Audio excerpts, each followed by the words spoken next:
Hello, I'm Jay Seals. This is Reserved Memories, and today I'm going to discuss how I'm fighting my cancer. Um, Not everyone goes through the same path. Not everybody has the same adventure, the same journey.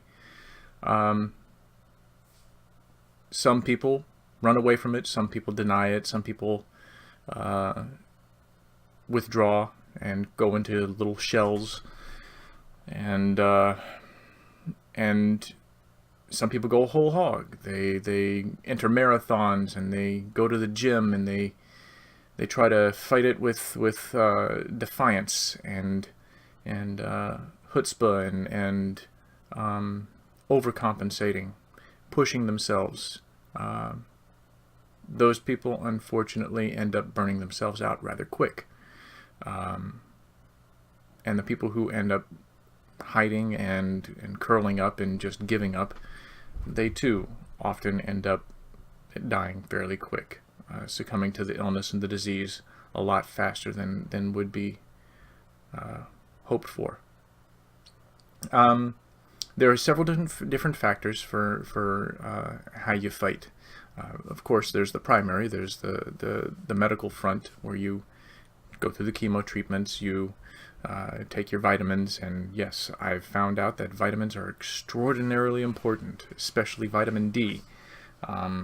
That's what's leading to the hair loss. The chemo treatment that I'm on right now depletes one's personal stores of vitamin D, and that can lead to hair loss, depression, uh, sallow skin, sensitivity to light, and a whole bunch of other issues. So I've taken to boosting my vitamin D intake, and that's helpful. But on the emotional, spiritual, psychological front, things that medical science can't really touch or interfere with or work with, I've chosen to kind of take a middle road. I'm definitely in defiance of death. I'm not afraid of it. I, in a weird, very weird sense, actually look forward to it, but I'm in no hurry. And that's been my stance before I ever found out that I had cancer. I've never been afraid of death. To me, it's a transition, and while I don't know if there is life after death, if there is a heaven or a hell or purgatory, or you go on to another dimension, another plane of existence, that's a lot of conjecture, and it's in the realm of philosophy and faith and religion. And while I am steadfastly a believer in the Baha'i faith and the teachings of the faith, which do play up the fact that, yes, there is a heaven and there is a hell, and, well, the Baha'i take on it is more along the lines of, if God is the source of all good and light, and creation and awareness and peace and all the other wonderful qualities that we associate with goodness, then hell would be distance away from that, being lost in the darkness and not being able to grow closer to it, being blind to it, and being lost in loneliness and being cut off from other spiritual beings. That we spend our time here in this existence developing spiritual limbs, as it were, learning lessons of detachment and compassion and love and understanding and patience. Those would be like analogous to developing arms and hands and feet when you're in the womb, and that when we move into the next plane of existence, there's a rebirth, in a sense. A lot of who we are gets burned away. A lot of our fears and misconceptions and preconceptions and mythologies all gets brushed away, and what's left is the spiritual being that has been informed by your existence here on Earth. At least that's the Baha'i take on it, and I subscribe to that, and I have a good amount of faith in it, but no one's died and come back to say how it really is. And some have professed that they have, had near-death experiences where they went beyond the veil and they came back. And some of them have some pretty wonderful and touching stories. Some of them are charlatans. Some of them speak of just total blankness. Some of them speak of all kinds of strange visions and sights and impressions. And again, I'm not them. I've never died and come back, so I don't know. But I have faith that it's there. I hope that it's there. And I try to live my life in such a way as to improve my chances, hopefully, of leading a good spiritual life after this one. But that's neither here nor there. I'm dealing with this life right now. So what did I do? I decided to take a soldier's take on it. A soldier, when they're in the heat of battle, there's something called BattleMinded Focus. And there's only three major things at play there. There's what serves the mission, what conspires to work against the mission, and what isn't relevant to the mission at all and can be ignored entirely. And that leaves you with just two major things at that point that you're really struggling with. And so I take this journey as I would any other kind of fight or battle that a soldier would undertake. It's what works and serves my mission of continued existence. And that involves chemotherapy, that involves rest, that involves being mindful about my state of being at any given time. Some days I am exhausted and have to take 3 or 4 naps in a day. Some days, I drink a cup of coffee and I'm good till midnight. Wake up at 6 and go to sleep at midnight. Sometimes I go to sleep at 9 o'clock at night. I mean, it varies. I just listen to my body and I respond to its cues. But emotionally, I keep a stiff upper lip and keep my chin up held high and keep my hopes and my dreams at the forefront. I focus on the things that I am able to do, and the things that I can't do, I either find workarounds or I just resign myself to not being able to do them. With chemotherapy, your immune system oftentimes takes a serious hit. So going out to movie theaters is somewhat of a tricky business. I usually go to matinees, or I wait a couple of days after a movie has been released before I go out. I typically avoid going to places like Walmart or malls or things like that where there's lots of people around who could, an errant sneeze, an innocent and errant cough from a child could end up could cost me my death. It could cost me my life and send me to death. So I try to avoid being around people whenever possible, unless it's absolutely necessary. But that isn't always the case. Sometimes my health is really good and I'm feeling pretty strong and I'm bucking up for anything that comes along my path. Restaurants, we try to, me and my wife, when we go out on dates, we try to avoid really busy restaurants and times. So we either go a little bit earlier than the rush or a little bit later than the rush. Sometimes we order in. I do a lot of home-cooked meals. And most of my time is spent reading, doing some writing. I haven't written in the last week and a half or so, which is bothering me. Doing creative endeavors, trying to keep myself and my mind busy. And whenever, I see somebody, I try to accentuate the positives about things. I try to play up what's good rather than focus on what's bad. At the same time, I try to remain realistic about things. Somebody says, how did your meal taste? Well, it tasted fine today. Tomorrow it might be horrible. I can have the exact same meal and cooked the exact same way with the exact same ingredients and it can taste like crap. Who knows? For now, it's good. And that kind of philosophy and thinking serves me well, I think. It keeps me grounded. It enables me to keep my focus, and I don't try to bemoan things. I don't try to complain too terribly much. I'll be completely honest, I didn't expect to get this far. When you find out you've got a potato-sized tumor in your stomach, your concept of survivability kind of disappears. It takes a serious hit.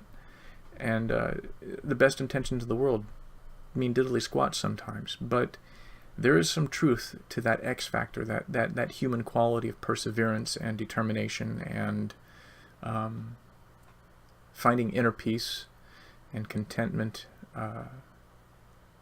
patience.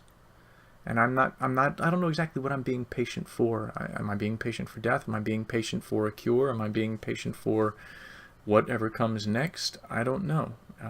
When this all started, that was one of the things that when my doctor said, you've got cancer, you've got stomach cancer, and this is the size of the tumor, and it's not going to go away easy. I took a 3-second beat, a pause, and just closed my eyes, took a deep breath, and said, okay, what's next? And that's been my life for the last year. What's next? 23, 24 chemo treatments, and now I'm going on number 26 on a whole new series, so it's actually number 2. And I'm watching my hair fall out. I took a shower just a little while ago and pulled out even more clumps of hair, so the rich brown luster that I had 3 weeks ago is gone, and now it's mostly all just gray and thinning, and frizzy and coarse, and falls out more and more every day. I took to shaving my face because the whiskers had gotten really thin and it looked really patchy and weird and funky, so shave it off. One of the biggest struggles is the weight loss. You work really hard to try to improve your diet, and no matter how hard you work, you seem to hit a plateau, and your metabolism doesn't want to cooperate. And part of that is the chemo. Part of that is resting. Part of that is not going to get exercise and not pushing myself. I mean, I walk around, I go up and down stairs, I take care of laundry, I take care of the trash, and I do household chores, and I drive. I still drive everywhere. My wife and I were talking about that recently, about how I could be pretty much at death's door. I could be dead asleep practically, and I could still be able to drive. That's an instinctual thing for me. I don't even have to think about driving. It's just ingrained in me after doing it for 30 years. I don't even think about it. But I try to live my life to the best quality possible. And when it comes down to it, the whole point of my treatment and care right now is all about palliative care, improving quality of life. And, that's another hard pill to swallow at the very beginning of it. There were a lot of tears, and there was a lot of looking at my wife saying, I am so sorry, this is going to be so hard and hellish on you, but there's nothing I can do about it except try to make it as easy as possible on myself. And if I'm making it easy on me, I'm making it easy on you. And my wife, God bless her, has been a rock star through all of this. She's had her emotional struggles too. She's had a lot of tears and a lot of private moments, and a lot of times where she just couldn't face it, couldn't stand up to it. She had to go away and take a vacation, or just go driving and get her head clear about things. And I totally get that. Me, with my compromised immune system, I don't have that luxury sometimes. I can't go on an airplane and go on a trip, or sit on a boat where my options are limited if I get infected with something. I have to stay home a lot of the time. And staring at the same walls every day, all day, can get rather boring. So, yeah, I do a lot of surfing online. At the beginning, I played a lot of video games. I don't do that much anymore. I've gotten really good at solitaire. But yeah, there's not much that I can do to improve things except to just improve my mind, stay focused, stay happy, and just prepare myself emotionally for the inevitable times when it becomes that shit show that everybody is afraid of. And I've studied up on that, and I've looked into it to see what I can expect, what is most likely to happen. I read anecdotes and watch YouTube videos of people who've gone through similar journeys, and try to get insight for their experiences. There will come a time when I'll be bedridden and I'll be a husk of the man that I am now. And I'm not scared. I'm not worried. If I know that it's coming, what's to be afraid of? I just start preparing for it, get ready for it, accept it, and learn from it. You know, try to share, like I'm doing now, share with others, so that if, God forbid, they find themselves on the same path, on the same journey, you can walk into it with your eyes wide open, just like I have. Naps, lots of naps. And I've gotten really good at listening to my body, paying attention to when my digestive system isn't working right, or when I'm feeling a little sniffly, or when I'm hiccuping too much, or anything. I mean, anything aberrant or different, or that is not normal, I am keenly aware of.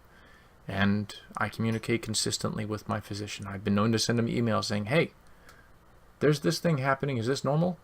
And he'll respond with, no, that's not normal, or yeah, that's to be expected, or well, that is a statistical possibility, and it seems like you're in the minority who experiences that, or something. But I mean, consultation and constant communication with your oncology team is a must. You don't want to hide anything. You don't want to bury anything. You don't want to be tight-lipped about anything. Be open about things, and be positive about things. When you do something that was on your bucket list, or that just generally makes you happy, revel in that, own it, celebrate in it, no matter how small. Victories. Hey, I just changed the oil in my truck today. One less thing I got to worry about failing on me later on. Woohoo!